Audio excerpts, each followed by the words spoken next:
tugeze rero muri wa mwanya wo kuzana ibigira 10 n'umwimbu twimburira Imana nkuko twabisezeranye bane muce mwikorera hanyuma muze mutekereje ebane mbega mwimburiye nde tubivuge cyane bane mwimburiye nde twimburiye Yesu kandi nawe Yesu araryohewe ebane mbega nindatanga imvura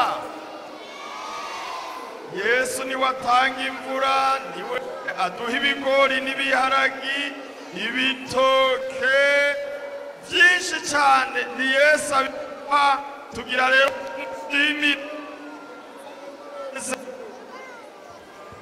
haza gutangura urusengero wahakubwiriza mu Kayogoro hace hakurikira urusengero rwo mu Kagezi hakurikire urusengero rwo ku Murangara hanyuma Bisoro hanyuma Itabataba kandi rero muze mutekereje dusabe rero urusengero rwo mu Kayogoro muze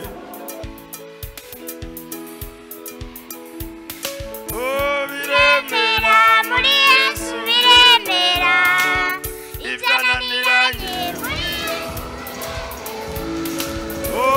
yemera muri Yesu biremera ibyananiranye muri Yesu biremera biremera muri Yesu biremera ibyananiranye muri Yesu biremera mutonde umurongo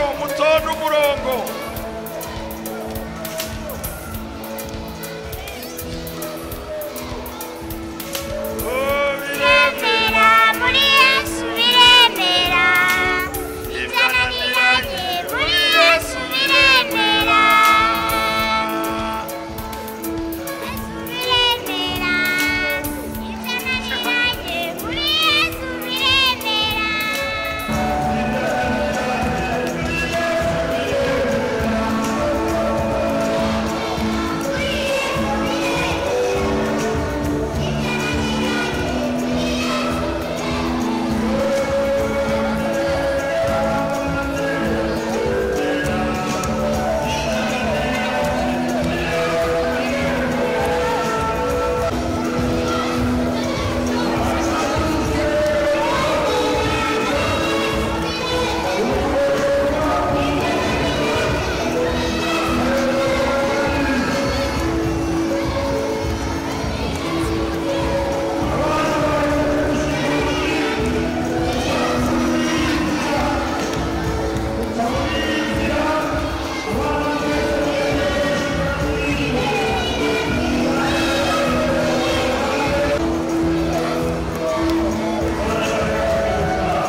tuzaniye Imana duhezagire n'abana bose bashikaniye Imana. Bane Imana igira ihezagire bya vyibare, ihezagire hamwe mwarima muri ya matongo y'abavyeyi, tugira ngo tubwire Yesu ashireyo angre ikwiye kugira ngo umwimbu w'ibiharagi nawo uzobe mwinshi gusumba n'uyu. Hanyuma rero bane, hariho ijambo ry'Imana twagira ngo dusome kugira ngo umukozi w'Imana ace dusabira umugisha.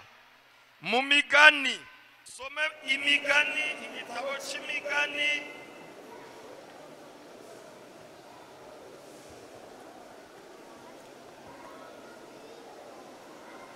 igice ca gatatu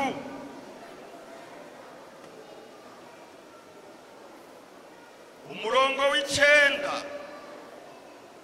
Mwumvirize bane mutekereje, wumve icyo Imana yavuze. Iki gikorwa bane mukoze n'Imana yagitegetse ko gikorwa, ntigikorwa n'abakuze gusa, na twebwe abana turakeneye kubahisha Uhoraho iby'Imana yaduhaye. Havuga ngo wubahishe Uhoraho ibintu byawe,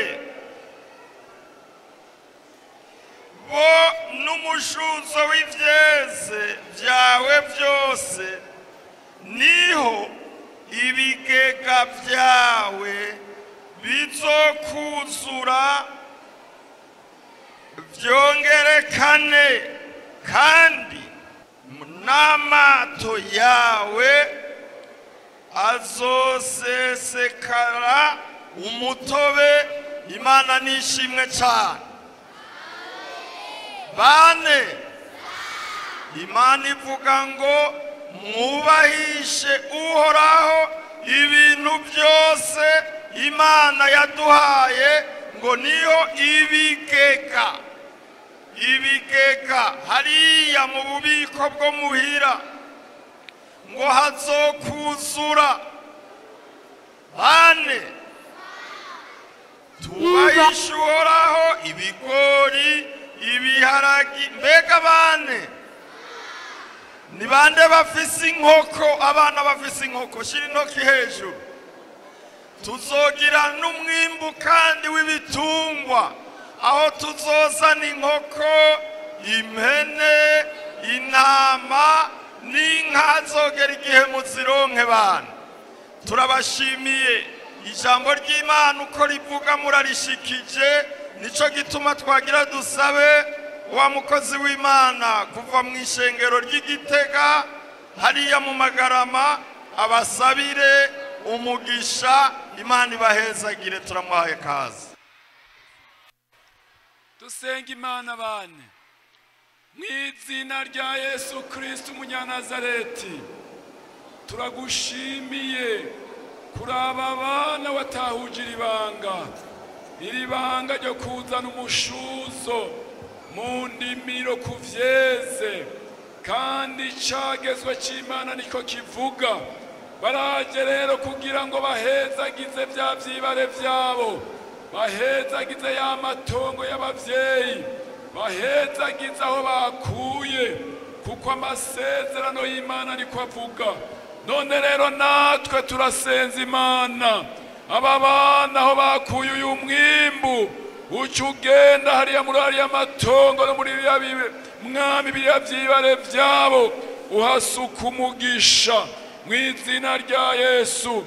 Amatongo uzuyarinda ururyi mu izina rya Yesu, kandi uyu mwaka uzurekura imvura mu gihe ciza, mu mwanya mwiza. Imvura igezwe n'ijuru izomeza imirima, ibiharagi bizomere neza, umwimbu w'ibiharagi uzogwire mu izina rya Yesu, kugira ngo bazogende babona umugisha aho bagukoreye.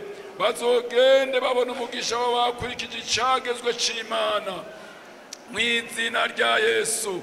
Kandi aba bana bariko baragukorera n'abavyeyi babatumye bavyemeye bagashigikira abana, turasenza Imana uhezagira imitima yabo, umugisha w'umutima baze bawumve.